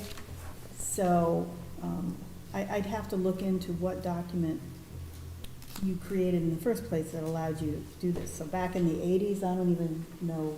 I believe it was the early 80s that district was formed. But I think a lot of So is the this, village a separate district? no, it's one garbage But I mean, district, townwide garbage with Harriman, district. or is it, because They have a route, typically in they a have town, routes. The town administers it, they hired a private vendor, and they go out Mondays and Thursdays as village garbage pickup. Tuesdays and Fridays is the unincorporated town garbage pickup, and Wednesdays is recycling. So we get 2 pickups, which a lot of towns get 1, but I think that maybe there's just been some people throwing out a lot of garbage, that it's more than, Well, it's, again, More than a it's, single-family house would normally do. yeah. So again, but typically a town has multiple districts. Does the town have multiple districts and you're just, or is it just townwide? no, it's a townwide, Okay, and townwide, everybody pays Village whatever is that part of number is. that, Harriman, or is part of that? That's correct. Okay. So I need to see how that was created in the first place. How did you get into it before I can advise you on how to get out of it? Okay? If we can't come to a, some sort of resolution with the town, because I tell you, for a lot of years, this garbage district was great. And I just started noticing this summer, the early part of this summer, things were changing. Well, it may be a new vendor that they're using. No, same one, they keep extending the contract out with them, but we're getting, looks like we're gonna get less service. Well, I'm getting, you know, if I'm gonna pay $386 a year, according to, you know, what they're at, $33.30 a month, I should get my, That price is probably based on scale also. So if the village can somehow get out of this and create, you know, and provide your own, you may not get the scale. So it's a lot to consider. And if you can come to an agreement with the town, it's probably a good idea to you know, to continue. well, I think, you know, both the Village of Harriman and the Village of Monroe really should have been involved in this before they, because these are, it may not look like drastic changes, but what they are. And that's really, that's my concerns. I just think that, And they may be unintended consequences from this. And that's, but they're real challenges. You're right. you're gonna wind up with garbage in the streets, more property violations, and then we're gonna wind up going out and picking it up, Right. and then billing the property owner for it. And I don't think it has to be that way. Right. So, just a couple of things. Trustee O'Connor, what do you have? Yeah, everything was covered by everybody. I was just thinking, what was the impetus of this? Is this because of the issue that we have 50 garbage cans that are being put out for our residents by people, and they're making up for this, saying enough's enough? Yeah, So so, we're suffering from this issue here with single-family homes being used by 20 people? right. I think the amount of garbage that they're picking up has increased It has to. exponentially over the last year, let's say, as an Yeah. example. And as a result, the pickups in weight have Yeah. been greater. The supervisor had shared with me that, I think he had said that they're picking up 92 tons for pickup, and that's a day, right, in a route. Whereas, I think, just recently, I think he was down, said that they were picking up on average 60. So it's a 50% increase of what's coming up. You know, you've got a lot of larger families that are moving into the village, and they're generating more rubbish and more trash. Is it the larger families, or is it the? Well, it's a Single combination of family everything, but I mean, look, Yeah, it's the boarding. well, Boarding that's, houses. it's more than the boarding houses. Yeah. You know, when you drive by with garbage pickup and look at the how, you know, my development, I go out there, some of them have 4 and 5 garbage pails out there, they're larger families. Yeah. They're larger families. Then you got the ones that you're talking about where Yeah. cars parked all over the yard. Yeah, yeah. And 38 garbage pails all over. And I think the bulk is a factor as well. I think the bulk has gone up significantly. I don't know about you, but I've never thrown a couch out at the curb. I Yeah. don't know what that means, you know. I was saying one for like years. I want to go back, I always wanted to know, I'm just gonna inject a little bit of humor here. I never thought what that was like where, you know, Tuesday night you watch your favorite programming on your couch, and Wednesday morning you went out with the couch and threw it away. How does that work? This is just a little bit of a problem. And then they throw out the couch? I mean, how did it go outside? You know what I'm saying? Like, no, I how do people don't. throw out bulk like that? How do you do that? Well, you got a new couch and you got to do something but with They the you old usually one. take it away, Well, the old one. You buy a new just pass couch, those they'll down take the to old one like- away. yeah. No. I mean, we can call in Tuxedo and say we have something to pick up, and they'll say, okay, if you put it out on such and such date, we'll pick it up. In addition to like the regular bulk pickup. But you have to schedule it. And I think that's also a factor too. Funny you just said that. I'll tell you something else I think it's happening. A very strict rule should be applied here as well. So we have in the village of Monroe probably in excess of 600 renters and probably 500 commercial properties, okay? I don't know if they all are picked up as commercial entities and separate pickup of garbage, Yeah. or are they lumping in? So for instance, we have a property up on North Main, for example, right? And that property, it was used, the property itself, its water bill, on the top of its water bill, it said commercial water. That language provided one of the tools to create a commercial environment on a zoning in the village of Monroe. Just that phrase, commercial water.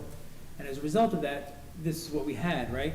But my point being is that that property was getting local pickup, residential pickup. So my point is that we don't know, in fact, that every commercial property that has people that rent, like I own a commercial property, I get commercial pickup. This contract is not part of my property. So I have to hire, and it costs me, I think it's $43 a month to get the commercial pickup, and they pick up once a week, and if the biggest can, you probably could stick a couple of bodies in there. So I think that may be a factor too. I think a Do they complete pick it audit. up, does it get picked up the same day they pick up the residential garbage? No, it's actually a different vendor. Okay. Well, it's the same vendor now, but back in the day it was County Waste, and at one point it was IWS. Now Morangi is the vendor that comes out and picks it up. But does he pick it up along with the, No. he does it on a separate? It's a commercial okay. thing. 'Cause So I that- pay it independently, and I'm wondering if that's also a factor now, because properties that were single-family homes that are now rental homes, and you getting, you know, increased services in the sense of garbage weight, water use, those kinds of things should be treated separately than the rate you pay. So if you pay $4.53 as a village resident for your water per thousand, if you have people living there, you should not be paying a residential rate, you should be paying a commercial rate. Yep, Same thing with the garbage. I think that's also a factor. And that, I think, should be looked at. yep. Yeah. Yeah, 'cause we're Well, definitely you gotta seeing- remember too, and I know it happened, I was up on, I think, Scunnamunk Street, when that new housing was built just on the village line there, and they weren't getting garbage pickup because they converted to condominiums, which condominiums are not part of the garbage district. And that always seems to be a mess up there. Boxes in the park, you know, they blow into the street. But I'm just concerned with what's gonna happen here, and it's gonna keep our code enforcement hopping, and it's gonna make things a lot more unsightly in the village. Well, and I think people also, Townwide, 'cause people it's- are also stacking up boxes, just upon boxes. Debbie, I say it, I know. I mean, we all say it, we see what's going on, but You'll get those that'll abide by the rules and those that won't. And I think we all agree that I understand Morangi's plight. They signed on a contract knowing that they were gonna pick up an average of, based on history, because they've been the vendor, and now they're picking up Y. Yeah. And that's exponentially increased their cost at the tipping scale, so I sympathize with that end. So there's a couple of prongs here that are quickly. Yeah, but again, I got an elderly lady that lives 2 houses down from me. If she puts a bag of garbage out a week, it's a lot. It's a lot, right? So, do I take advantage of that, wheel my garbage pail down there, put one in front of her house? I Well, we mean, could ask so what, I mean, but we can't have garbage sitting, No, agreed. No, you know, especially in the heat, and we just can't have it. No. It's got, And I it's, understand that, and I'm just saying that I think what's precipitated this, you said what's precipitated this. Yeah. I think statistically, their dumping fees went from X to now Y, and I don't mean by a margin of 2%, I mean a margin of 30, 40%. Yeah. So now they're saying, hey, how do we sustain that? It's not sustainable. And I think that's the challenge. So that's a concern, and I think that should be discussed too. Maybe they increased the fee. well, I'm curious to know, last year, why the town didn't go back out to bid. Nobody said they had to award the bid, Right. but why didn't the town go out to bid and see what the numbers came back on? If the Right. numbers came back favorable, is one thing. If the numbers didn't come back favorable, then you go back to Morangi and you negotiate an extension. Right. Unless, I don't think, because I I don't didn't know. see anything in the legal notices, so I'm assuming that they didn't, I don't know what they did or didn't do. But these are the points that I'm gonna have the clerk put together as a summary, and we're going to send to the supervisor for review, because I think those are all legitimate things, and I think it really boils down to just total weight. Morangi could care less what they pick up, they pick you up. if it's Makes in the sense. curve. well, like I say, for years, Yeah, long they enough. did a superb job. Now you're starting to see it, and come January 1, you're really gonna see it. Yeah, Oh, that's when it starts then? January 1, yeah. And then you might, like I say, here, I'll give you this, you know, they gotta change their dates on it. I have. They got their dates messed up. Liz? Mr. Mayor, can I just go back to property maintenance for a minute? I'm Yeah. thinking through this, and I'm thinking about whether it's unlikely that the police are gonna go on private property and haul and tow away trucks that are parked in the front yard. The proper resolution of that would have been an appearance ticket and go to justice court, which is provided for in your property maintenance law. So a lot of the violations to date have been things like the front porch is falling down and off the building and no one lives there. There's garbage and stuff like that, right? So that's one thing, but when people are violating by parking, and there's also in your property maintenance law, a section that deals with cars without, abandoned vehicles that are on the street. And in that case, of course, the police can tow those away. But if someone's using the front yard to park their vehicles on it, which is against the property maintenance law, against the zoning law, frankly, then the proper course would be to have him issue an appearance ticket and have your prosecutor, which is Elizabeth Cassidy, prosecute it through justice court. Okay, so go through the procedure and allow it to go to the court as an appearance. Okay, so that I don't think is in the current law. Yes, it is. It is, Uh-huh. okay. So it's not us going in and correcting the violation, it's now, this language, the resolution should be changed to reflect a code enforcement should It issue. shouldn't come here at all. So if it's something like that, and, I do have a call set up, as you know, with the code enforcement officer on some other issues, and we'll go over that. So there are times when it's not really appropriate to ask the board or ask the village to remedy the situation.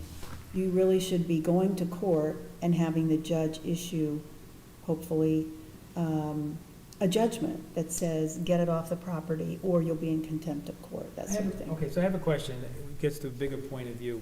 So we do these Due process due hearings. process hearings, right? Mhm. Okay, and at the due process hearing, we ask to have the person who owns the property here to represent himself, to explain why X, Y, and Z is happening. Right. And when no one shows up, and typically no one shows up, Right, we then go ahead and do whatever we need to cure it.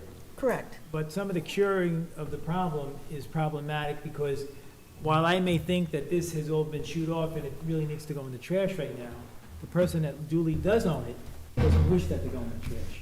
So my contractors are like, listen, I can do the lawn, I can do the leaves, I can do the tree stumps, I can do certain things, but I can't take a basketball hoop that is no longer a basketball hoop, but used to look like a basketball hoop.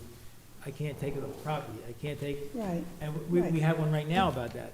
So I think, I wonder if this due process hearing has any value whatsoever, that these people that do violate, okay, and that we do process as we do through, should immediately be placed into the court's hands through the violation with the code enforcement. Coming to us, what does that do? It just sets the table that as of today, they should be issued an appearance ticket, and they need to come to court. And certain municipalities, like Newburgh does it, Poughkeepsie does it.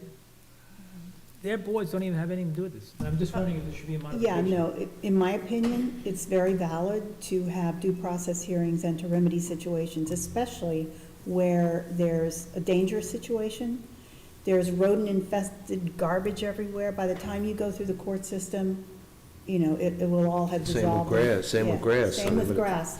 So Grass there, is different, right? I'm talking well, about, no, grass is not actually just different. It's just that certain things, You can expedite it coming through here. yeah, absolutely. And it also cleans up the village a lot faster than going through the court procedure, because when you go before the justice court, you have to provide a very specific information. I know Liz Cassidy has one that she uses. She writes it up for the building inspector. He provides her all the information. She writes it up for presentation to the court, because if the court doesn't have exactly what it needs, it's not gonna do anything, right? It's gonna say, I don't have the information I need to make a decision here. right, And so the appearance ticket is the owner appears or doesn't appear, and if he doesn't appear, then there's a process for getting him to court, okay? So there is a process for so that. let's play this one out. So this one's about a vehicle. One vehicle or multiple vehicles? I think it's one, but it could be three, it could be five. There's more. And it's probably on 60 properties in the village of Monroe right now. At least, Yeah. yeah. All right, so we did what we did in a due process. That They're gonna explain why it's on the lawn. I don't know what the explanation that will justify it, but I guess there is something, right? So if they don't show, we immediately, through the clerk's office, advise the building, and the code enforcement, that they need to issue an appearance ticket? You don't tell the building inspector anything. In other words, the building, the code enforcement officer should understand that if there's a car parked on the front lawn and he issues a violation and it doesn't get remedied, the remedy isn't for the village to go take it off, because I am not sure you can actually do that. I agree with that. What I'm saying is, we got to the point where you just said, he's violated them, right? They're here for a due process hearing. You agree that that should still continue? I think in the future, for things like cars, operative cars, cars that work that are parked in the front lawn, or cars that don't work that are parked in the front lawn, the proper procedure is not to go through a due process hearing, but rather for the building inspector or code enforcement officer to issue an appearance ticket. Should that be listed in the local law? It's an option. It's an option in In your. the law currently?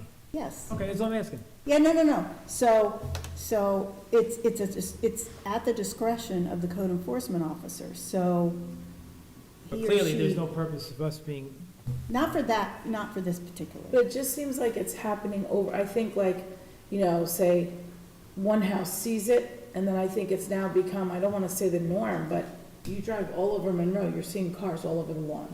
well, Some without license plates, some with, and like what I was saying to the mayor is there a way, okay, all right, we know we put it in constant contact about not parking in the road, although we know people are still doing that. Is there one way, or is there like a warning, or is it just, because I mean, that could be a full-time job, driving around looking at all the cars that are in the front lawn. It's like, If it's It's a lot. important, yeah, if it's important to the village, then your code enforcement officer would do that, right? So if he drives around and he sees cars parked consistently in the front yard, under the zoning law, it's not supposed to be parked in the front yard other than the driveway. okay, he can issue violations. And at some point, if it's not remedied within the time frame that he provides, in other words, if I come by tomorrow or a week from now and it's still there, you're gonna get an appearance ticket and you're gonna go to court. So, so that's the process for something like that.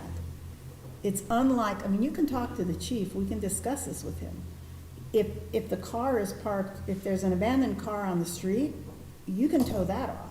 But I don't believe that you have the authority to go onto someone's property I think you're right. and tow a perfectly operable car just because it's sitting in the front. Well, we don't know lawn. it's perfectly Well, operable, we don't know yeah. anything about the history of They're it. just using it as a But having said that, we Sure, do sure. agree that probably we can't go on there and hook it and pull it. Probably not, Right. no. But they could issue a appearance ticket and allow them to come to the And court. send them to court, yes, which has its own issues. I mean, it's gonna take it's much longer to do that than what you've been doing for violations that you can remedy, All right. okay? Well, just getting back to this garbage, you're gonna speak to the supervisor, Well, I'm and gonna have hopefully the clerk prepare a document. I'd like to see this get resolved before the first of the year, so that, you know, you got, like trustee Barringer's, you got hardware stores now announcing, you know, they got a big sale on garbage pails are stocked. It just, this There's is gonna gonna be be a lot of problem. garbage after the holidays. This is gonna be problematic, and it's, you know, we're trying to get things under control here, especially with the street sweeper that we bought that can be used year-round. And it's just, this is gonna be a mess. It's gonna be a mess. Okay. So, so that being said, the clerk will prepare the document. I'll be meeting with the supervisor of Fort Witt, and we'll deal with it. And so far as the current violation on the property at 20 Park, I'll be speaking to code enforcement, and we'll get that taken care Yeah, of. and if you want me to speak with him, that's fine, because I have to talk to him anyway. Okay, good. All right, I don't have anything else. I just, I want to start, I got a couple of quick things. No, just that we've had a great, very well-attended Winterfest. Yes. I'm sorry, I had to leave a little early because I wasn't feeling so great. We had 28 gallons of hot cocoa. Yeah? Yep, a lot of cookies. Lot of cookies. The caroling was a big part of that, and I want to thank trustee Ferraro and our Andrew Ruiz, who helped us to use the wireless mics and incorporate it into the music piping through the village, which has been a real big hit on both all the holidays. Yeah, and we have an edited version of that on our website. And the talent is amazing from those musicians. Oh, yes. Oh, they're all a gift. They're all a gift. I'm in awe of them. And I always wind up saying sometimes the most silly, incorrect things. Like, you guys just, you make this, I'm in awe of you. I love you. You're just amazing. Yeah, they're great. So, okay. You have something? No. Just a couple of things. The good news, the water transmission line is now almost into the backyard of the water filtration plant. Got about 350 feet to go, and then that manifold and stuff, in the next few weeks, that'll all be buttoned up. So that project is, it was very interesting to watch it, but that piece is almost done, and then we have to go back into the swamp there where that 16 is leaking. We got to get that taken care of. Excuse me a second, please. Could you remind me, or set up for tomorrow, I want a meeting for Thursday with the contractor, water department, the trustee Carl, Thursday morning here.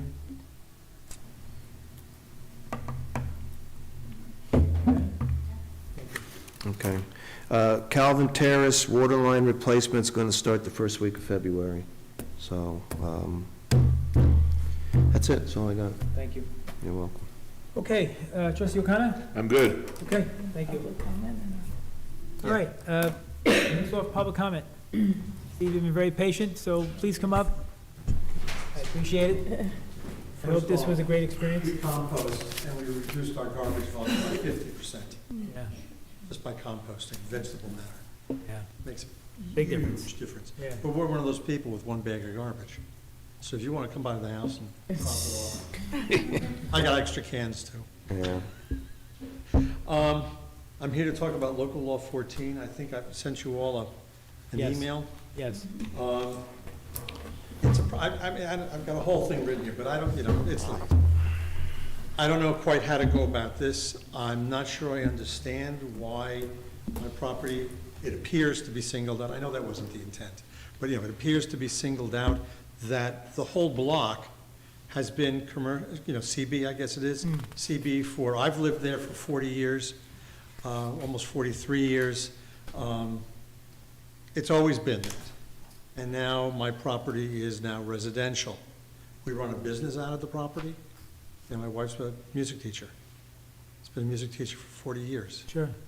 So now I can't do that? Oh, no, why couldn't you?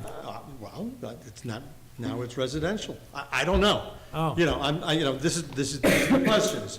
I have a driveway next to me that's really a shortcut between Stage Road and Carpenter Place. Right. Okay, that's commercial, but now you've made it residential, just a little piece of it. It appears, I can't tell, it appears you took the church's property and took a little sliver of it and you turned that into commercial. I have across the street from me a driveway that goes to another commercial property. It's called the funeral home.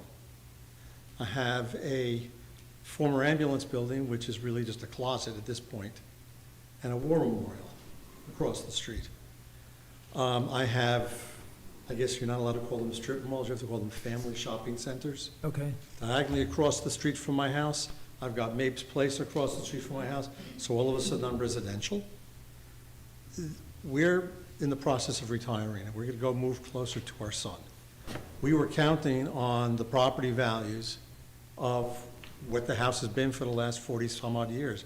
Actually longer, if you want to consider that there were businesses running out of that house before. Okay, you had a taxidermy service running out of there. I don't know if any of you knew that. I remember that. Okay, the Friends had a taxidermist. Okay, so there's always been a business there. Now there's not. I'm not sure I understand, but the impact, the financial impact, is approximately $100,000, at least in the last bid that we got for the house. So, Steve, not to interrupt you. No, go ahead. But just so I know what we're talking Right, about. I'm trying to and what figure we're out, go- yeah. And what we're going to have to review this with council and our planner. Just to be clear, you're asking whether or not the property as it currently exists can be continued to be used as the business? No, what I'm asking is, no, that was just a side. What I'm asking is that the property be put back the way it was. Yeah, I started reading through Law 14, and the way it's worded in part of the notes, it talks about bulk regulations.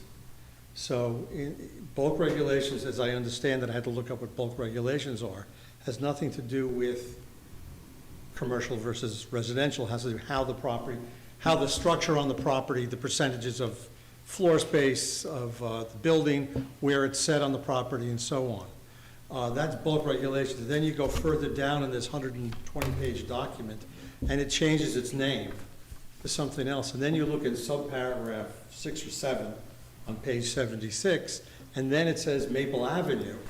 And then, oh, by the way, on line 2 of that paragraph, this one property on Carpenter Place, we're going to change also. I'd like it to be put back the way it was. I don't see how that impacts the neighborhood one way or the other.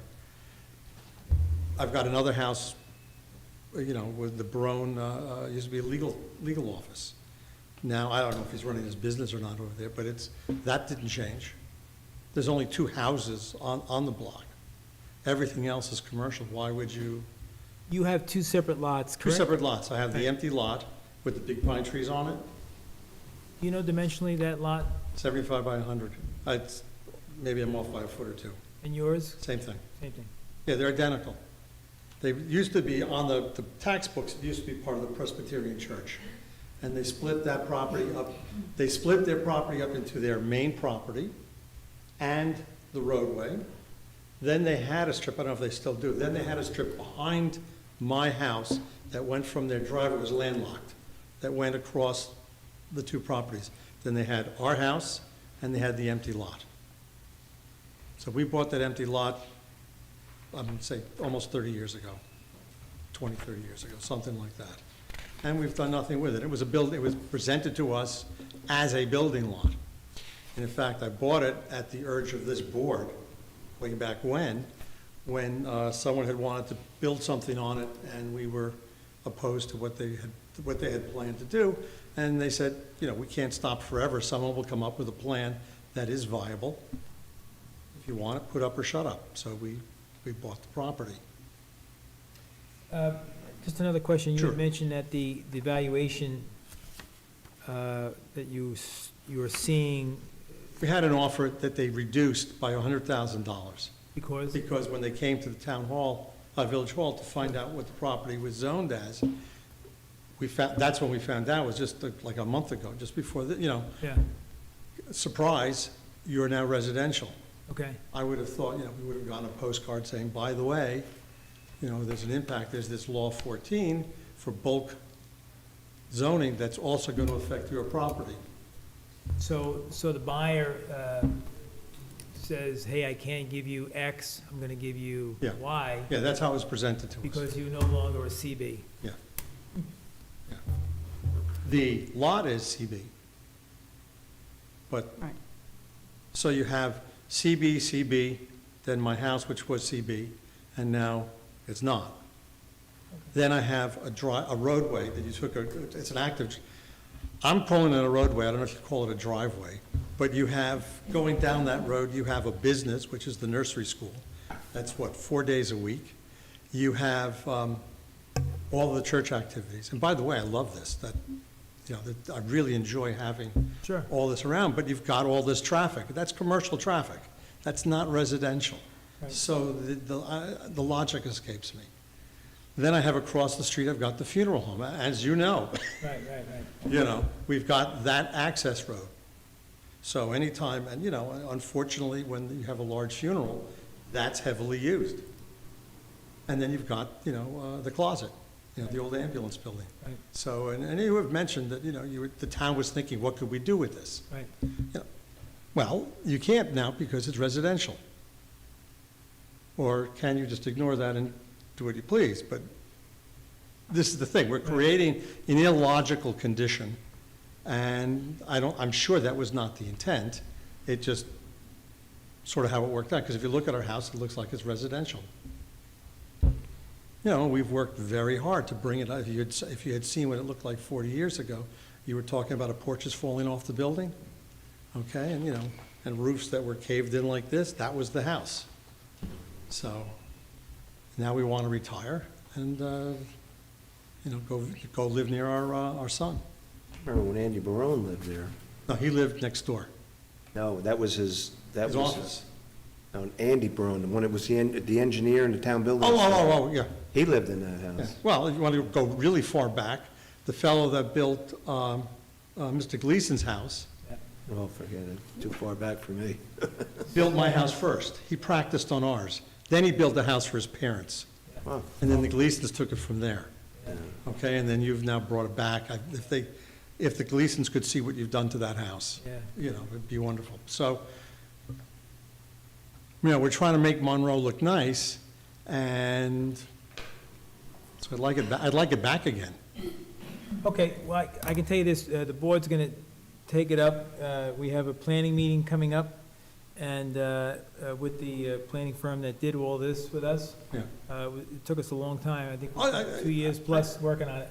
I went through and looked at all of the notes that I could Yeah. find that were published, and all the planning documents. Sure. And it's not simple. I really appreciate, what the efforts are being done here. Sure.